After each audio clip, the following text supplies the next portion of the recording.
what's going on? I'm Coach Rob. The reason I'm down here is because we're going to focus on the feet and the stance a little bit. And I want to make sure we got a good angle here so you can really see what your boxing stance should look like. When you take your boxing stance, it's all about balance. It's about being able to cover yourself and not leave all these different doors open where somebody can easily score on you with their punches. Boxing is about hitting and not getting hit. So if you're off balance, you're going to get hit easier. If your hands are dropping all over the place, you're going to get hit easier. So the stance, it's a bladed stance. So if you see my shoulders, they're going to be a little bit on an angle here. My feet are not exactly in line like this, but the left foot is over to the left of my right foot. Now, if you're a southpaw, it's just opposite, okay? And if you can see this line on the floor, there's like a zipper line for the mats where they come together. It's called a toe to heel stance. So the line hits the toes of my front foot and then the heel on my back foot. From forward to back,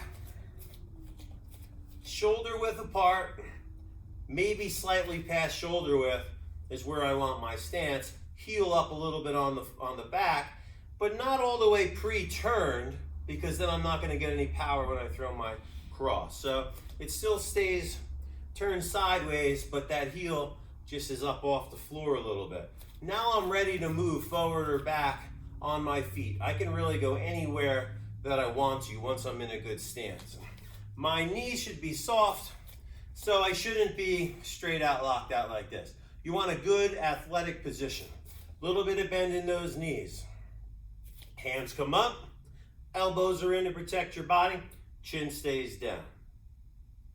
If I turn sideways, I'm going to have my left hand out in front of my elbow. Now this is because I'm in a long guard. So I'm further away from my opponent, so I don't have to have this hand all the way in close to my face. So when I throw it, I'm already closer and it makes my jab a lot faster. If I was inside closer, I can have my hands more in here by my face, so when I'm bobbing and weaving, I can pick those shots up easier without having to, try to move my hands all over the place. And we'll get into the inside fighting at later videos. But for now, that front hand's out in front of you more. Okay? So knees are a little soft, hands are up, elbows are in, and chin is down. Because if you don't have that chin down, your head is up here, you're a big, wide open target. And now I have to bring my hands up to protect my face. What I want to do is have my chin down so I can utilize my shoulders to block. I don't have to lift my hands up as high to protect my face. I can have my elbows on my body and still have my gloves protecting my face. That's the goal there. Now that back heel is up, I'm ready to move. I should be loose, my shoulders should be down. If your shoulders are up, you're too tense. Relax, breathe a little bit. Now I can move around, change directions, start throwing some punches, right? Keep good balance. Anywhere you step, the other foot has to follow. But you think about it in the sense of pushing off the opposite foot. So like if I move forward, I drive off my back foot, but then I have to bring it along. So if I'm here and I drive forward, I have to bring that foot back up. If I threw a jab cross, I might bring that foot back up with me to keep better balance. All right, I can't just leave my other foot back there and then get my feet all extended. Now I've lost balance.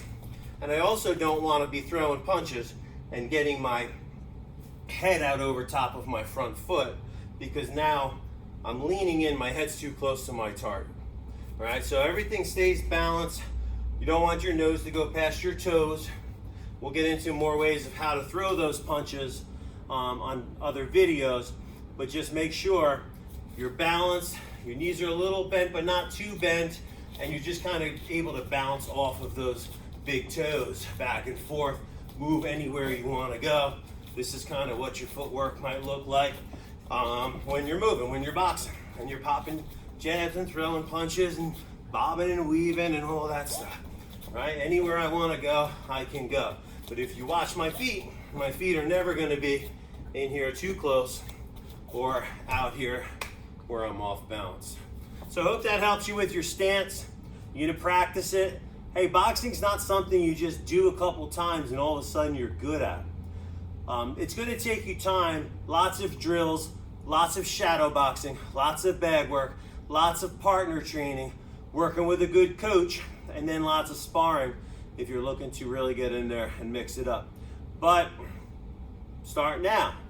You know, they say it takes about 10,000 times to get good at something. So start now, but do it the right way. You should get in to a class and work with a good coach, because then you don't develop bad habits that you have to break later. And you'll hear me say that over and over again, but it's true. So come on in. My name's Coach Rob. This is Rob's Fight Club. If you're in our area, stop in, try out a class. Otherwise, I hope these videos help you to get better at your technique so that you don't develop those bad habits, so you can get in and work with a good coach. So I'm Coach Rob. I'll see you next video. Now get to work. You can't just watch a video and think you're going to be good. You got to actually go and practice something, because you know what? Your opponent's going to be practicing. So, you know, you better get working too. All right, see you next time. Take care.